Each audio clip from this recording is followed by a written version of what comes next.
Hello. Hello. All good now. How are you? How was your Thanksgiving? It was nice. How about yours? Good. Different, but good. Can't Yeah. complain. Well, yeah, ours was just my husband, but yeah, it was good. Yeah, my son's birthday was 2 days after that, so sort of had a little family get together, but not like an 8-year-old should be getting, right? No, it's So I just feel bad for them. not normal at Yeah, all. it stinks, but Yeah, tried to do the best we could. that's all we can do is hang in a little longer. We'll see. Hopefully, this is I don't know what to hope anymore, to be honest with you, Harry. I know. I It's like, feel like it's really getting, I don't know, everyone's at the breaking point. yeah, I agree. But There's like an end in sight with the vaccines, but not like a fast one. well, right, yeah. I mean, who's going to take it first? And Yeah, that's it. I mean, I don't know how confident I would be to be the guinea pig to try out a yeah, vaccine that no one's ever had. So, exactly. but I don't know. We'll see. Well, It's gotta get better than this, but yeah, it is. mm.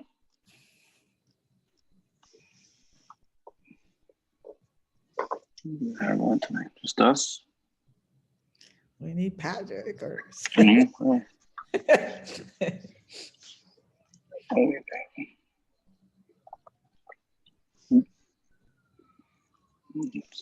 Participants, it's just us.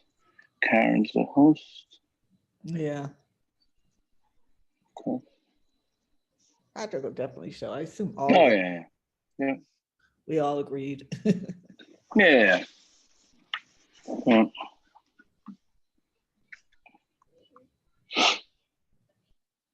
Yeah, we were invited to my friend's. I was like, no, that's not right. And her mom's like really, really frail. But we visited her mom because she really wanted to see it. But mass like Saturday. yeah. Not It's you gotta be very careful though. It's really the real yeah. susceptible one. It's not worth going out there and risking it. So Nope, I'm high risk too, so I'm not risking yeah. it. Right. No, I get it. Well, I can't believe this has gone on for this long. What a year I this has can't been. either because we're getting Yeah. close. I mean, March is not so far. December, I did not Mhm. think. I thought a few months. We would, yeah. Right. I mean, and then what's the new normal going to be anyway? Right, Who like knows? it'll be different. Yep. Absolutely. Yep. Absolutely. Kids okay? Yeah, they're home for the next 2 weeks because I guess a teacher, faculty member at their elementary school tested positive, so they shut everything down for 2 weeks. So, homeschooling again here. So that is quite the task, I tell you. Yeah, I bet. I don't even know how to time for it. Nor do I, but we got to get it done because I mean this has been, they figure they missed like the last 100 days, I think, or 80 days of school for last year, and now Right. we're already into December tomorrow. What's the first 3 months of this now has been just modified. It's I mean, I hope they're not suffering because of it. That's for sure. Right. I mean, the only good thing, it's not good, but that all the kids will be in the same boat. Well, right, exactly. That's the silver lining on it. It's not just going to be my kids. It'll be, unfortunately, everybody. But right, there's nothing good about that, but at least no, right. So yeah, it is rough. and it is. We have two Patricks. Hey everybody. Oh, hey, what's up, pal? What's going on? How are you? Good. Everybody doing? We're Good, okay. not bad. How was your Thanksgiving, right? It was good. Low key, but good. Yeah. Good. I'm trying to see if I can share the screen. I don't know if Karen can hear me. I can hear you, Patrick, and I'm trying to figure out how to share my screen with you. Or just to do allow, if you could do allow participants to share screen.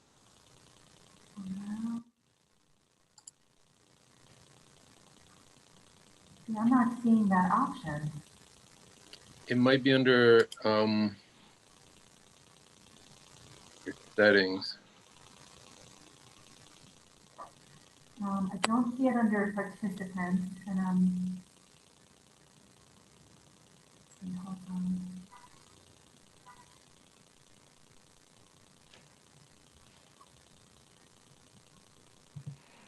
When I click share screen, it just Well, don't click share screen, but to allow me to. So go to are you on your phone or on a computer? No, I'm on my desktop.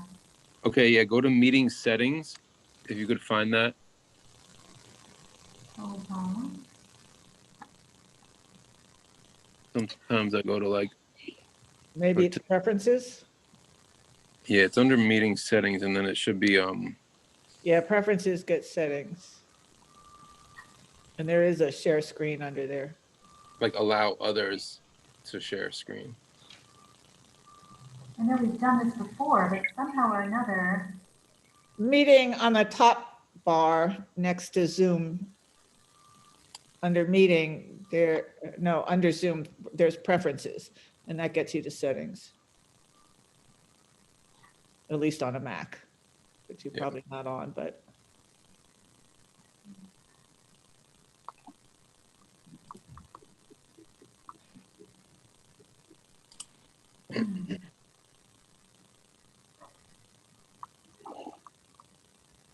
We did it last time.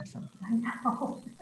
I know, but I find these things very taxing and confusing.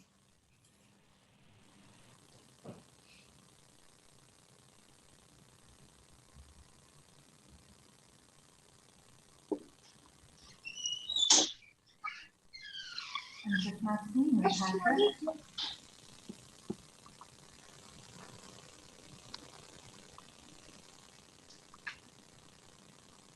Okay, so wait a minute. I clicked the option that allows multiple people to share. Yeah, now I got it. Thank you. Okay, I apologize. I don't know why that wasn't appearing at first.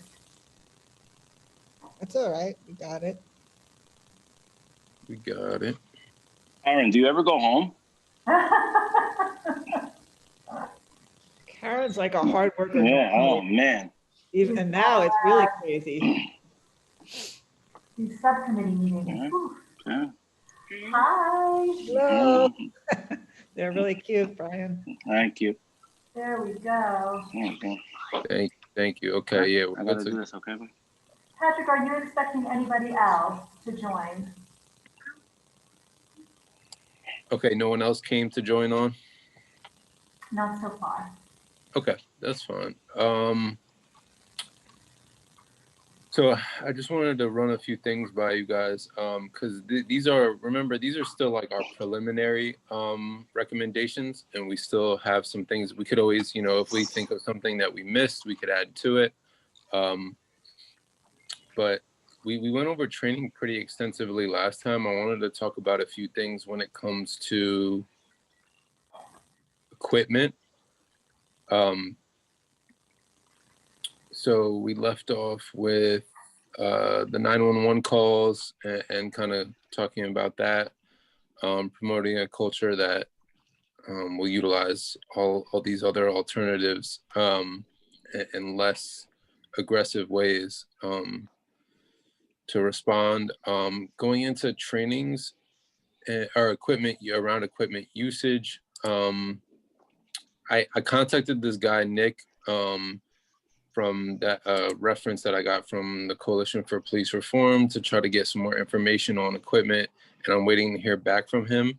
So he has a lot of stuff when it comes to body cams specifically as well. So when I get that, I'll let you know. Now we talked about, the list of equipment that we got. There are some means of like non-lethal equipment that the force has.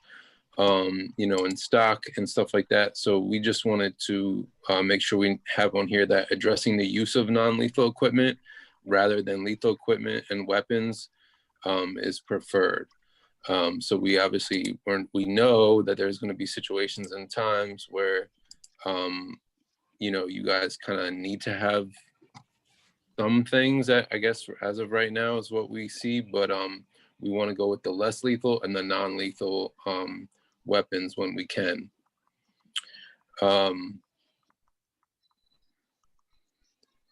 This is something that I added in here and with some more information too. And Harriet, I'm gonna put this link in the chat just so you could see it, this website.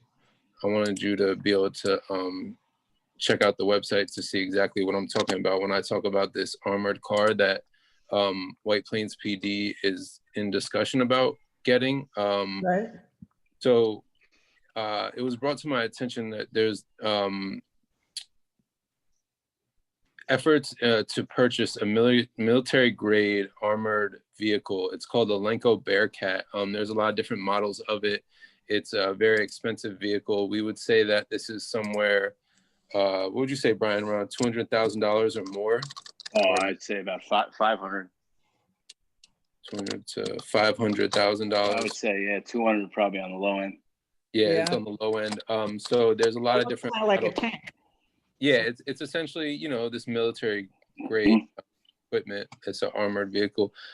So what we do want to, it was, like I said, brought to my attention that this is some kind of a capital project or something that's going to involve a lot of budget assessment and something that maybe would be looked into the next years or so. It's not like they're looking to go purchase it and put it on the streets tomorrow. But what we're recommending, what I feel, and Harriet, if you could follow up with me on your feelings, and we'll get the rest of the subcommittee, is that we do not pursue this investment, that we recommend that there are alternative procedures and equipment utilization for addressing situations that could arise where you might need an armored vehicle. We highly recommend that there's a lot of consulting with this committee and with other people over the next 5 years to coordinate the alternatives. So it's not that we don't want to provide safety to officers, we do, but we will also want to better utilize the budget for long-term community and police officer safety. Why do they think they need that? Well, want to answer that? Yeah, if you want to answer that, Brian. Harry, you know what it is I think it gets a bad rap for it's a big, bad looking, like you said, tank. And that's not really what its intention is. What it is it's bullet resistant around the entire thing is bullet resistant, tires and everything.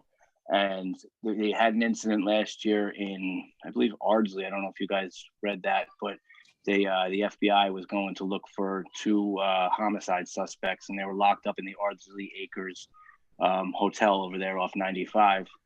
And the Yonkers Police Department has one of these, and they joined up with the Ardsley police, and they went in with this armored vehicle so they knew they were in this specific hotel room where they were able to bring this Lenko Bearcat, what it's called, and be able to position themselves. So if they were to take fire from the suspects, which ultimately is what happened, they would have cover, which was bullet resistant.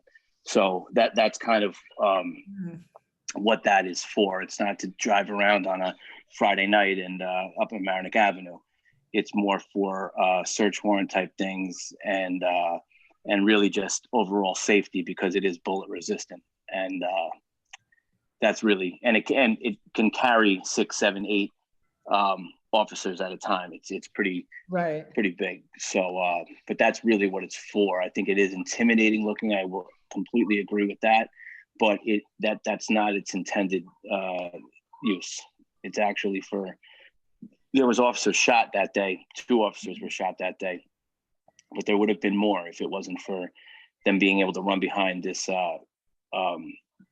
this Bearcat that can take up to, I think, 45 caliber rounds. So it's a pretty heavy duty machine.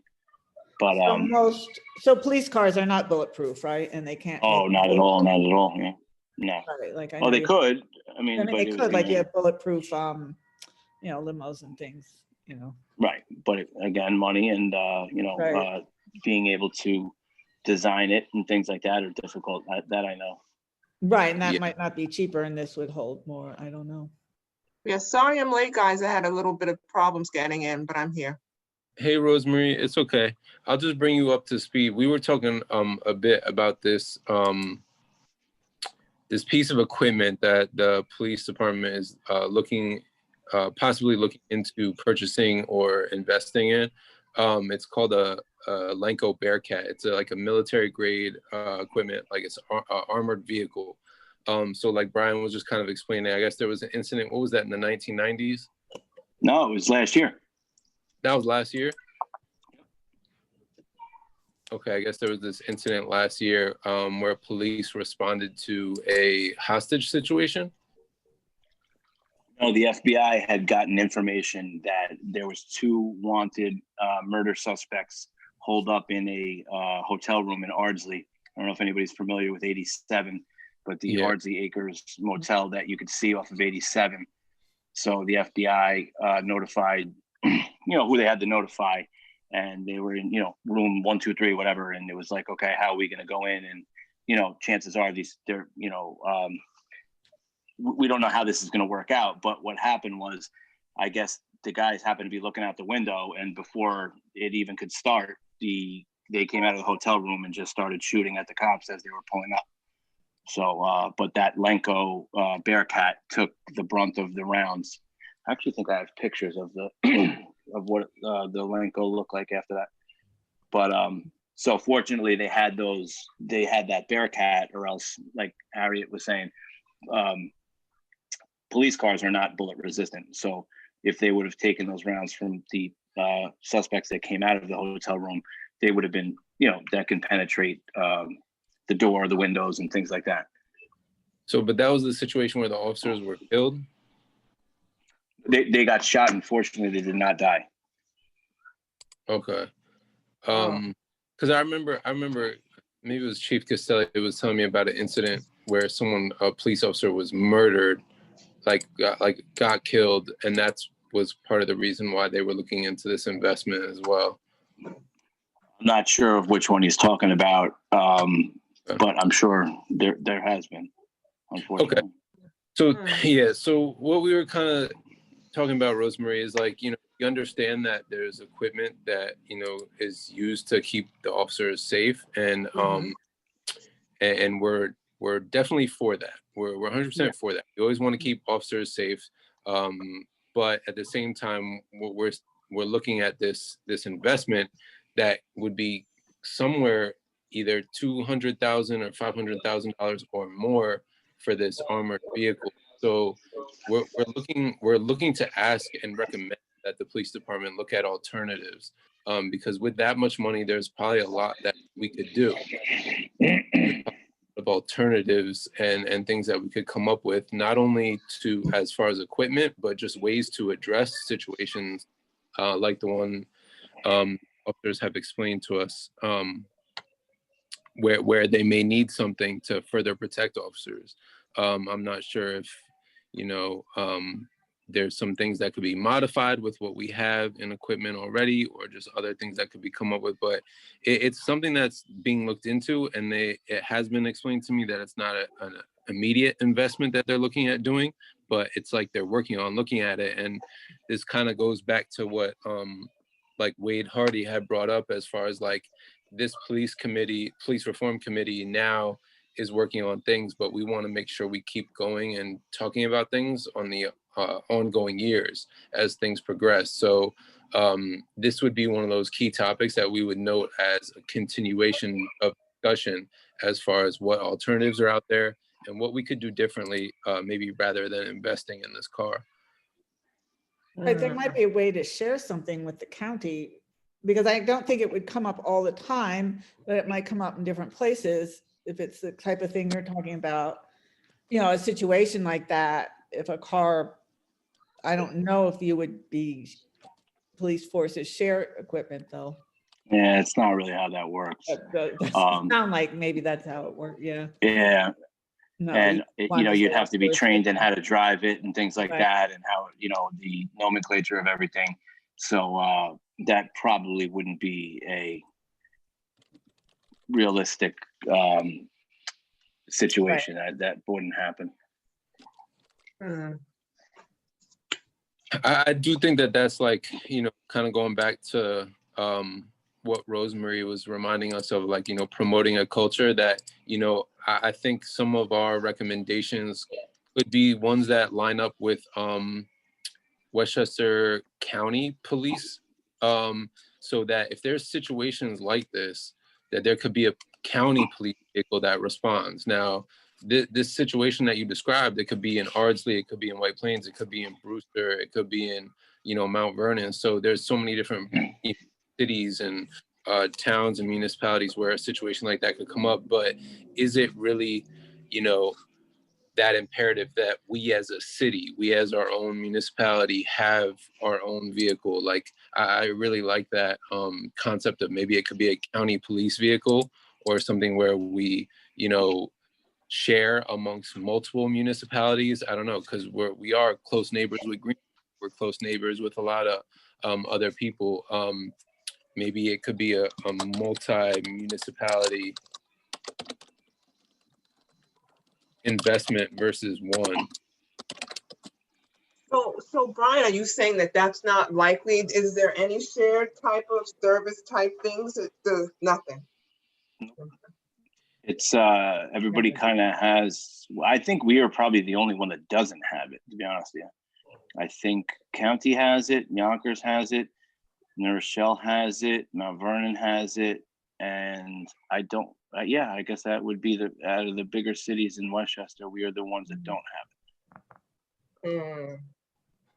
Right. But it also, Patrick, I don't know if they explained to you, a lot of the times these Bearcats come off of grants, Homeland Security grants. So it may not necessarily be something that the city of White Plains Police Department would purchase.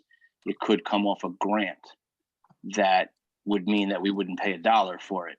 And it would be something that the grant money for Homeland Security type, we get a lot of those types of grants, New York State Homeland Security and things like that, would purchase for us, and therefore we would get it and not pay $1 for it. So it wouldn't really come out of the budget at all. And right. I can tell you this right now, I've been a cop for 17 years, and this is not a new discussion about getting a Bearcat. And it's been a long time since a Bearcat has been discussed to have, and we have never gone forward to purchase it. So I highly doubt that that would be something in the plans in the future that the police budget would be purchasing. That's my. I think the city does have a grant writer, right? Absolutely, yeah, absolutely.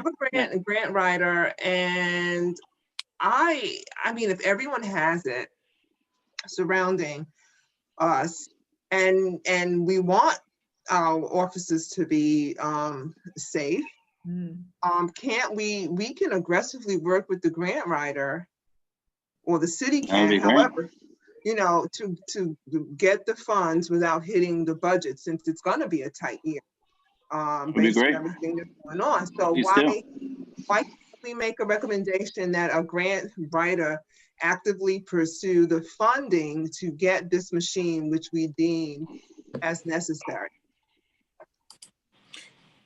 Yeah, that's what I'm kind of having a hard time with too, is because I mean, like, the fact that it's a writing, that it's a grant possibility, but then it's like, couldn't that energy go into grants for a lot of other things as well?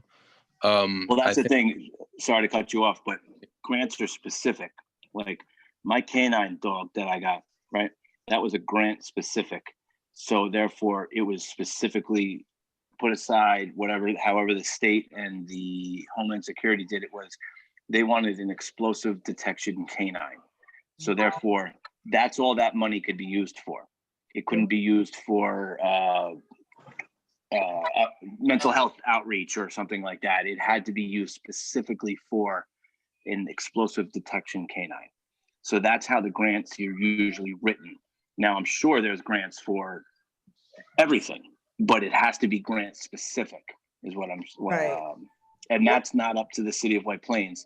That's up to New York State Homeland Security. So that would be where you would take that up if we had to, would be with them, or, you know, whoever is funding this, FEMA, or that's, they have grant specific monies. Yeah, and Patrick, the only reason why I ask about grants, and I know it is specific because, you know, like in my church and whatnot, we do, you know, we get a grant, but it's specifically to support our meals to help people who are food insecure. So we can't say, oh, the boiler broke this month and we got this grant money, let's go fix the boiler, which we need to do. We have to spend that money to feed the community in the way the grant, like, why do you want this grant? I think that's part of the application. And we can have many grants, right? We can have more than one grant out there, because I agree with you, Patrick. We could use grant monies for other things, other equipment, other training, other people to come in and facilitate workshops, mental health, anything. But we're going to have to be specific in terms of what we want. So maybe it's that we have a grant section and we can bullet out, boom, boom, boom. These are 3 things that we want our grant writer to pursue. And Rosemary, correct me if I'm wrong, but there's also the grants get audited to make sure that that's where that money went. Like you said, with the boiler example, is that, you know, if you got the money for your church that said you were going to spend that money on putting, you know, feeding people, and then all of a sudden it's like, well, you don't have receipts for, you know, Stop and Shop or whatnot. You know, you have a receipt for, you know, Piece of Richards or whatever. You know, that's gonna be a problem. Yeah, it's so there is an audit. Complex. Yeah, it's very complex in that I regard. worked at Children's Aid Society. It was like that too. Grants are just that way. We just did it for Thanksgiving, and we did get a grant, but you had to sign up. So even if I said it, I can deliver a box to so-and-so, I had to say, Rosemary Ella, will pick up this box and it will be delivered here. I had to be able to. So. Right.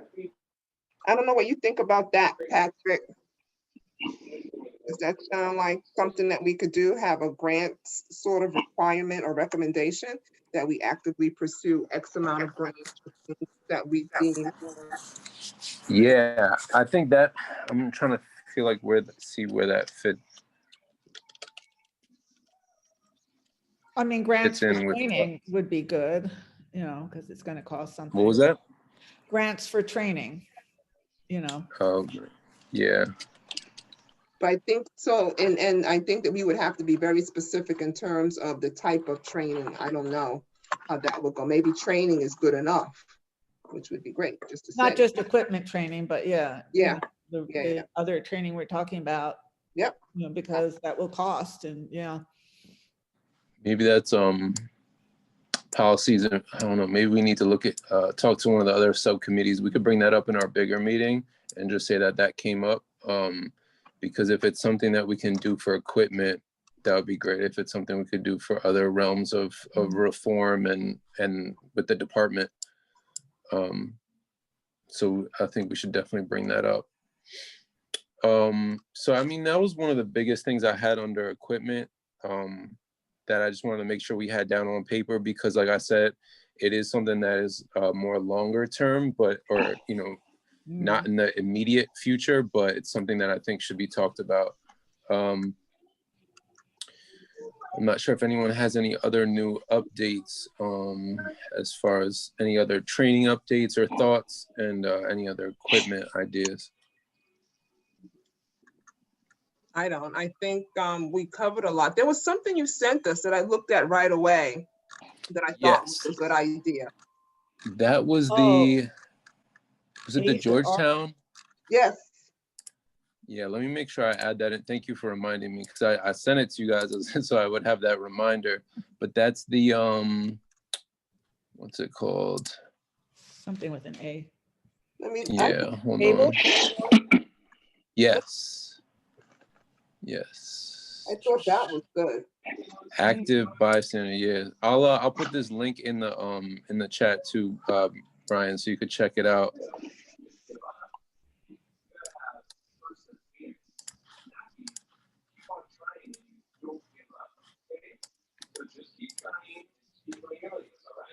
So Georgetown Law, they have this innovative policing program called Active Bystandership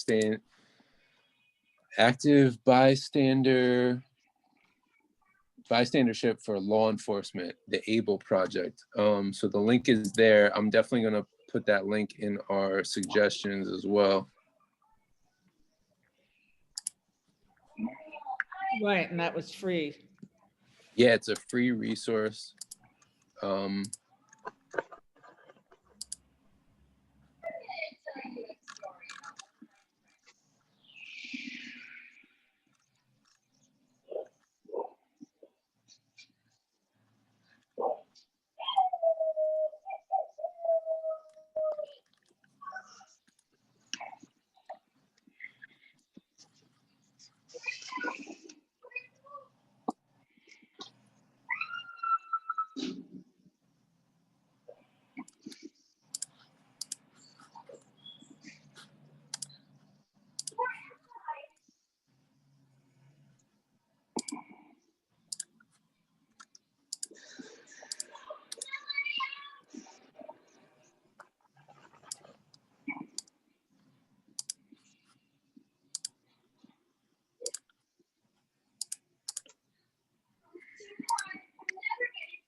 So,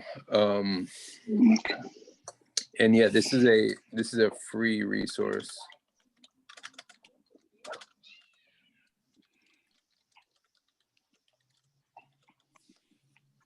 Yeah, I thought that was pretty good. Mm-hmm. Okay, Thank so you for that. we'll make sure we have that in there too. The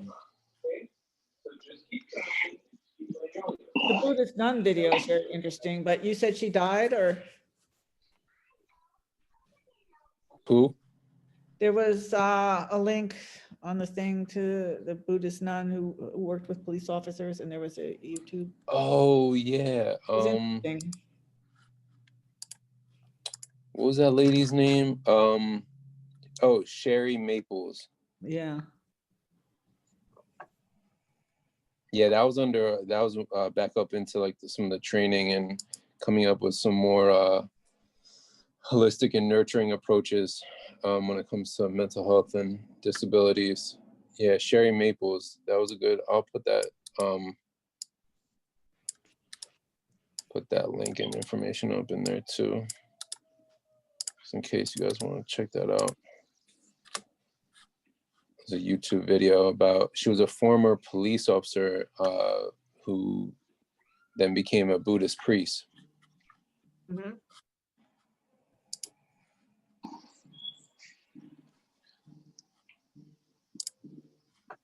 So those are a lot of what I have. There was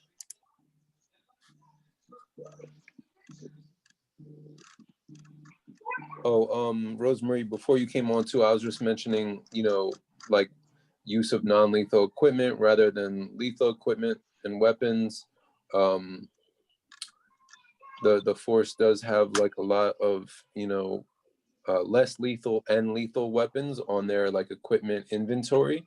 So I think if one of our general recommendation is to, promote use of non-lethal and maybe increase some of the non-lethal means would be good. Yeah, like opt for a non-lethal outcome, first, something like that. Right. And you know, from learning more about their trainings and everything, I know that it's discussed a lot in trainings. Like you're trying to use your words first. You're trying to utilize, you know, other resources first. But at times it's just like, Yeah. And things happen fast too, and you get put in situations. right. So again, some of the things that I don't have some of the best like wording and experience with police equipment, but I'm going to try to get some more recommendations when it comes to like non-lethal and less lethal options and how we could formulate our recommendations. I think one of the things that I did want to add in, one of the last things that I want to add in today that's been on my mind. So I know that equipment can be seen as not only physical things like weapons or cars or vehicles, but it's also technology, right? So we talked about body cams, we've talked about you know, electronic devices and different things that can be used, cameras. Can you do this? And there's something that I wanted to bring up today, and it's actually a database. And the database that I wanted to recommend is, it kind of aligns with the accountability and requirements, like qualifications and requirements as well. So I wanted us to suggest, see if we're on the same page to explore the development of an offenders registry, which would be like a database that would identify officers that have been found to commit serious acts of misconduct and or crimes, whether it be while as an active officer or not as an active officer. We would want to use this as a tool, a piece of equipment, right, for law enforcement agencies to prevent them from you know, hiring this officer, you know, in the future. So let's just say someone committed a crime with White Plains PD, and this would go into the database, right?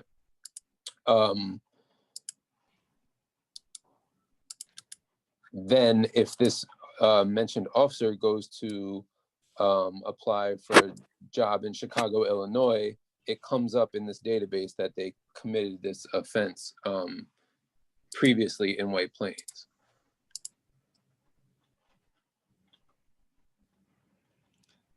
Is this used nationally, this database? Well, so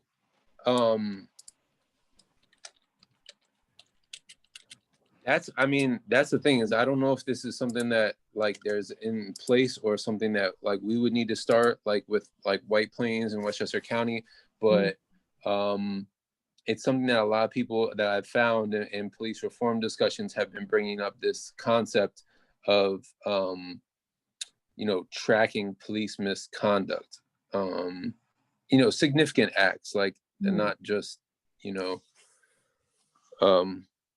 like minimal to significant. Well, county or statewide would certainly, I mean, people often move somewhat locally. I mean, doesn't prevent everything, but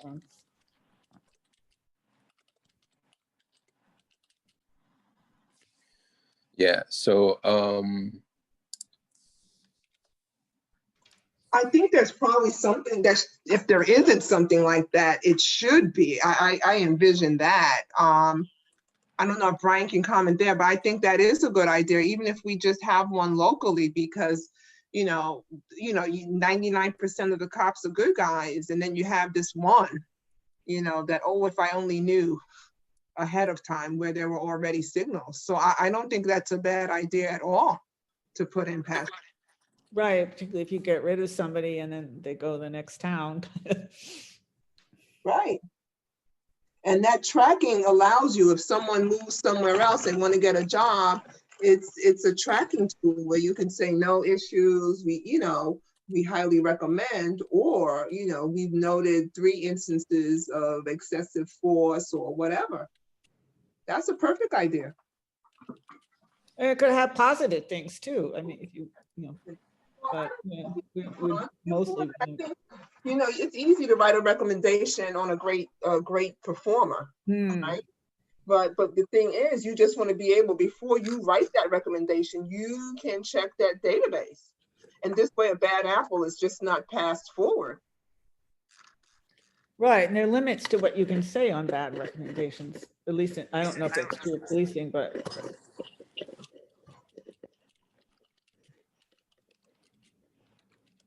You know, I know for like office jobs, there are some legal limits.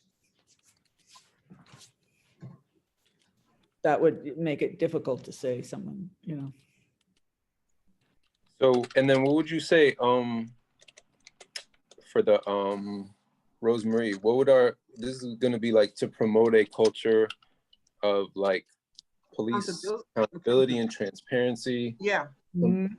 Accountability too, I think. Accountability, Yeah. that's Accountability and definitely transparency. Yeah. Yeah, because if I say I'm a hiring police chief out in Chicago and I look up this person, you know, Mr. Smith, and I look up and then I see, okay, he has this, you know, from his police department experience in White Plains, it comes up, it's registered, and I can see everything, you know, and so it's transparency on that level for other police chiefs if they're hiring. Yeah, you don't pass the bad apple. And that, I think, just, you know, just limiting that 1% or 0.5 or whatever, it just, you know, it just makes for better relations all around to me. Right, when we're hiring, it would be good to know that. Speaking of databases, there is kind of a need to track the police calls, like what kind of interactions they're having. And I know like for mental health, there was poor data because things aren't always recorded that way. You know, it's mostly recorded by how the call comes in, and data's pretty out of, you know, years behind if you're trying to get it. And so that might be something we could think about in terms of having better data on, you know, how many arrests of who and what populations, and that could come under technology too. I mean, they are recording information. They just aren't always recording enough aspects of it.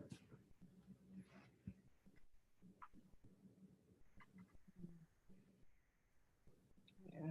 So scroll down just a tad so I can read that whole thing. Patrick, promote a culture of police accountability and transparency regarding misconduct and hiring nationally. Yeah, locally or nationally.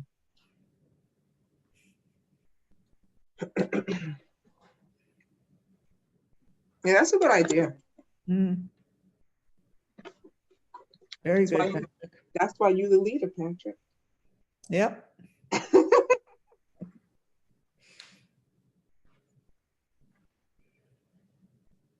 Yeah, like it. Like it. Mm-hmm. What is a significant act of misconduct? I would say excessive brutality. I would say accusation of brutality. How do you want to say? Let me see. Brutality, excessive force in restraining suspects. I'm only asking because of the word significant, that's all. Mm. Oh, okay. Yeah. It's a good Yeah. question. Yeah, it is. I mean, that's you know, risky behavior in terms, like, maybe we want to say something like not following warrants or something like that, like just barging in. No, I mean, whether it's significant or insignificant, it shouldn't matter. It should be recorded no matter what the act of misconduct is. Oh, okay. That's what I was, that's kind of what I was getting to. Yeah, no, I agree. I think it should Yeah. be all acts of misconduct, period. But I did get this from another document on this part, this quote. Oh, okay. Yeah, from another community advocate that I got some advice from. So Got it. Yeah, so but I do agree. Any kind of act, whether it's significant or insignificant, because that could show a trend of behavior. I see exactly where you're like thinking is like it just because they, you know, it was maybe seen as an insignificant or less significant act doesn't mean it doesn't lead up to and or include that potential for future behaviors, right? Yeah, because I mean, thinking in my world, when we think about survivor stories, like they call us because something significant, like major has happened, but when they backtrack, they can see the little signs that they ignored that were leading up to that moment. So yeah, that's kind of where And I it, was going. But I and get that you go ahead, I'm sorry. Rosemary. No, No, I no. was gonna say, it could also include racist language. There you go. Yeah. Hate speech. Yeah. Yeah.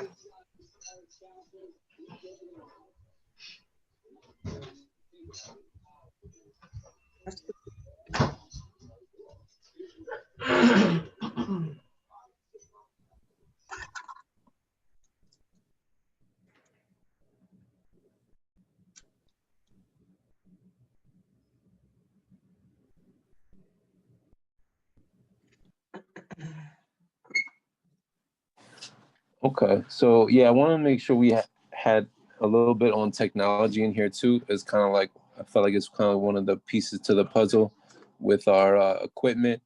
It's kind of having access to recordings or data as well. So I'm not sure what else if I'm missing anything. Just I guess we can go through a little quick recap, and if you guys have any major big ticket items that or red flags that stick out to you that maybe we forgot in our initial recommendations. And then remember, we could always come up if we think of something tomorrow or whatever this week sometime or anytime really, we can add to our recommendations. This is kind of just like our preliminary. So we start out with trainings. We have our number one on there, addressing racism in the police department trainings, and really recommending a training module like the UR training with People's Institute, and that this be more regularly occurring. We're still going to get some information from Stanford CT, right? They did a training out there, so we're going to try to see what their, you know, how they set up that training out there with their police department.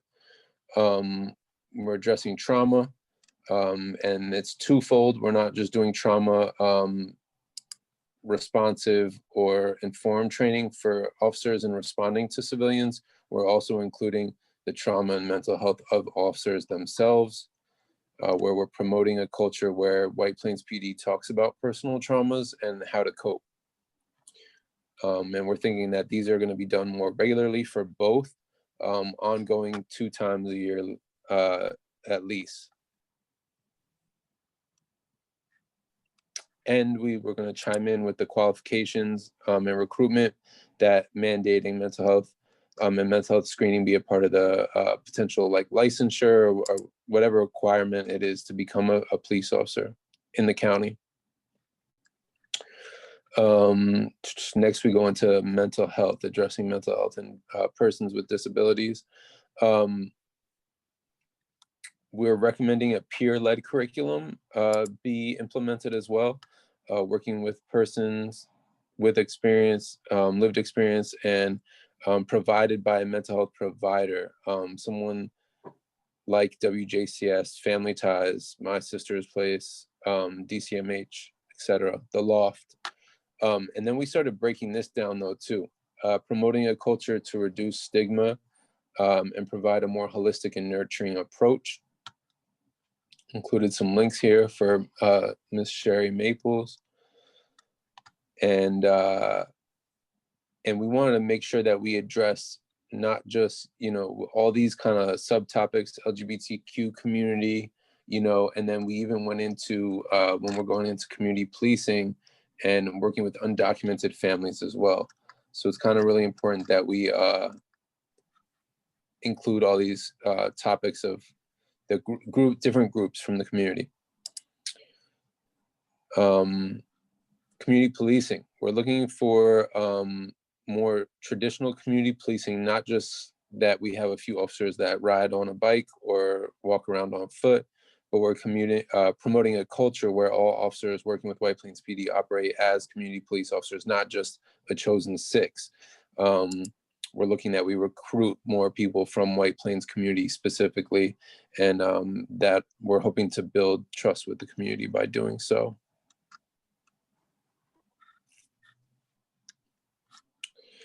And then, yeah, we have this recommendation here. It's kind of tough where to fit it in, but we have it under community policing. So this Georgetown Law has this active bystandership for law enforcement free resource, the ABLE training, where they come out and they train the police department. And it's really a commitment to creating a culture of active bystandership and peer intervention through policy, training, support, and accountability. So we're hoping that utilizing a free resource like that will help build up our culture of community policing within White Plains PD.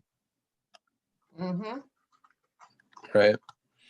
Yep. And then, yeah, we touch base on working with undocumented families, where maybe we reach out to Central Hispano to get some recommendations to further formulate in words what our recommendations be for working with the undocumented community.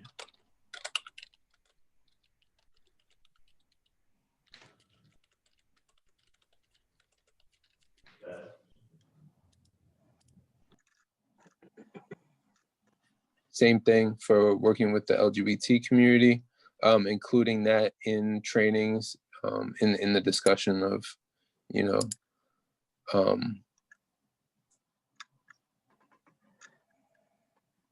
addressing the community in the most overall encompassing, like, culturally competent way. We did talk about starting at the 911 call,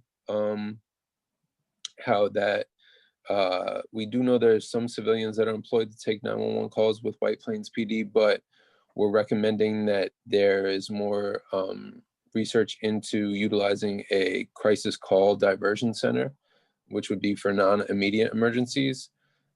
This would be to promote, you know, less physical response from police department patrol units, and promoting a culture to utilize all other nonviolent alternatives in circumstances that do not need a military grade, or, you know, that don't need excessive force. Maybe specify that for medical and mental health type calls. Yes, 100%. Somewhere. Like specifically for, yeah, especially for, that's good. For mental health / medical emergencies, say. But not like, right, if you're having a heart attack and the police are there, they can't come in, but yeah, it's not always. Right. And then, yeah, I included the link there for people that wanted to read a little bit more about that and the success that they had with implementing this diversion center crisis call center. Very good success rates in doing that. And then we talked about, you know, really some trainings around equipment too, which I still need to get some, like I said, some recommendations from this gentleman, Nick, he works with evidence.com, and get some more information on recommendations around equipment, specifically, like I said, with body cams. That's this guy's expertise. Then we went into equipment. We talked about, you know, using non-lethal equipment rather than lethal equipment is going to be a big part of, like, our recommendations. We do know that they have lethal and less lethal options, and that there's a lot of those as far as in their inventory. So, you know, any way that we can promote use of non-lethal equipment is preferred. And then we had our discussion tonight. We talked a little bit more about this armored vehicle that they're in the discussion of, you know, possibly looking to get, whether it's an investment or whether it's a grant assessment and, you know, utilizing of grant funds. But that also led us into a discussion about grant money, period. And we want to make sure we bring that up with the overall committee, because if you're able to use grant money to get something like a military grade armored vehicle that costs almost $500,000 or more, we should be able to get grant money for other things, right? Yeah, definitely. Yeah, So I we're think, all yeah, it just kinds has of to be a specific request, I guess, or specific in how we plan on Right. using it. That's all. You'd have to research it almost by the topic, but yeah. Yeah. But I would say the vehicle sounds good. It's a significant investment. The last thing we want is our officers, you know, getting hurt trying to protect us. But we also know the need for the other things that are not, you know, that may not be as expensive as big, you know, and it might be a softer investment, you know. So look at everything. Yeah, so I think if we say that, you know, just kind of, this is kind of how we have learned a lot about how decisions are made and how changes are sometimes made within a police department. So, you know, if the White Plains Police Reform Committee can be a part of the discussions when it comes to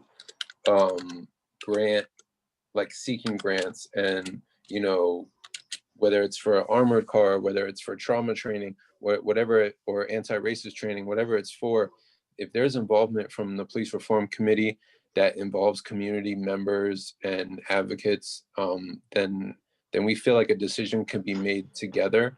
And I think that's, you know, we're promoting not only a culture that, you know, will respond to these situations in a different way, but like a system, promoting a system culture that operates in a different way too. Mm-hmm. Then we want to make the sort of reform committee somewhat ongoing. Right, exactly. And Past- that's, yep. Past this mandate from Cuomo, kind of to keep it going too. Yeah, yeah. And Wade Hardy brought that up to the committee to discuss that further and come up with a plan, a strategic plan that would go throughout 5 to 10 years after this, you know, so that we stay involved together as a community. Because just as much as the police department can say, okay, we've had a percentage of incidents that need equipment, such as this Lenko Bearcat car, we could say as a community, well, there's also been a percentage of incidents of police, you know, harming others. So, you know, it's one of those things where we really need to make these investments, make these decisions together for things that will best serve the community and everyone's safety. It's not to say we don't want to keep police officers safe, but is the armored car, you know, what we really need for long term? Yeah, so to your point, Harriet and Patrick, are we saying that, you know, even after the reform committee really sends in this recommendation, that the recommendation is that there's someone from the reform committee that sits on some of these discussions to make sure that, you know, our recommendations, you know, aren't, I guess, I don't know if lost, but just to offer an opinion from the community. Yeah, definitely. I feel like that. Mm-hmm. Yeah, I feel like that's what we're gonna, as a committee, I feel like that's what we'll recommend, is that, you know, we make these initial recommendations. The council will have their chance to, you know, approve some, deny some, whatever we want to call it, maybe put some into consideration for the next year. But then we also want to make sure that we stay involved with the council decisions and the police department for ongoing, you know, discussions around reform, not just this one-time shot. Like you said, but doesn't that also depend on I mean, we're submitting a report to the governor that's just recommendations. Is the White Plains Police Department going to act on our recommendations, or the recommendations that the governor submits back down to the police departments after they review the statewide recommendations that are coming in? Yeah, That's a good question, and we can confirm with Janice, but I believe we submit our recommendations to the White Plains City Council. They Right. then Huh. decide what they want to, they want to take from that, and then it goes from there. So we can double check, because it is an order of what do you call it? I guess authority, you could say. Yeah. Yeah, Patrick's correct. The recommendations from the committees are submitted to the local legislative body. And then the council must certify to the state that, you know, we followed the process outlined in the executive order, and provide them with a copy of our police reform report and recommendations. Right. So there will be a order of, Because I would think while implementing, it's one thing to approve something, but then you get into sort of creating the specifics, like the specific of a training course, specific amount of money, all these things. So yeah, it might be good that it could create flexibility both ways and monitoring and. Yeah. So, but like when it comes back to this, I just want to like let you know what I put down for my last, even though this is grant money that might be used to purchase this armored vehicle, whose dollars are really going to pay for this vehicle ongoing? Who's going to pay for the gas? Who's going to pay for the monthly insurance on this vehicle? It's going to be the White Plains City residents and their tax dollars. So it's something to think about. Even if grant money pays for the vehicle, it's going to need ongoing maintenance. It's going to need to be maintained and insured for the long term. So that's going to be my tax dollars as a White Plains resident, not necessarily the grant people that provide it via grant money. So something to just be mindful of, because that is technically long-term White Plains Police budget or public safety budget. And then lastly, we talked about technology. The body cams, cameras, all that, accessing to recordings and data that's collected. And then also a technology we want to recommend that White Plains either look to adopting or utilizing a national or local, state, county registry that can track police misconduct. I'm not sure if there's something like this that's out there already. If not, I feel like we should be a part of a police community that develops something like this to protect civilians and other police departments from hiring police, bad police, I guess you would say, in the future. Because everyone likes to continuously use that saying that not all police are bad. There's a few bad ones. So if there's a system, if there's a technology, because we know we have technology, but if we have one and adopt one as a police department and municipality, then maybe we could further protect, the people in this city and other cities that our officers may, go work for in the future. So with that, we'd be promoting a culture of police accountability and transparency, especially regarding misconduct and rehiring, whether it be locally or nationally. So those are some of our big ticket items, guys. I don't know if you have anything else to add. Like I said, if we think of something, we could add something later.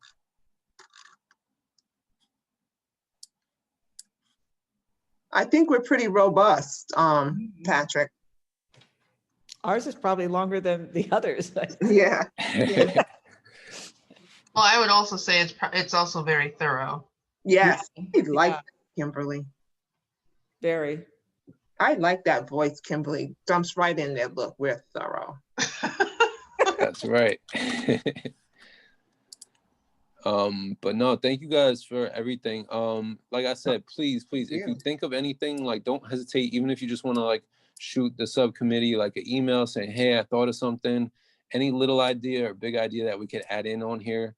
Like I said, equipment and technology isn't my #1 forte. So I might even ask around to a couple different municipalities, see what like Ostening's doing, see what some other places where people I know might be, see what they're up to, see what's going on with equipment. And I recommend if you could do the same, if you know anyone else that's involved with this kind of stuff that maybe is a little outside of our expertise, that would be great.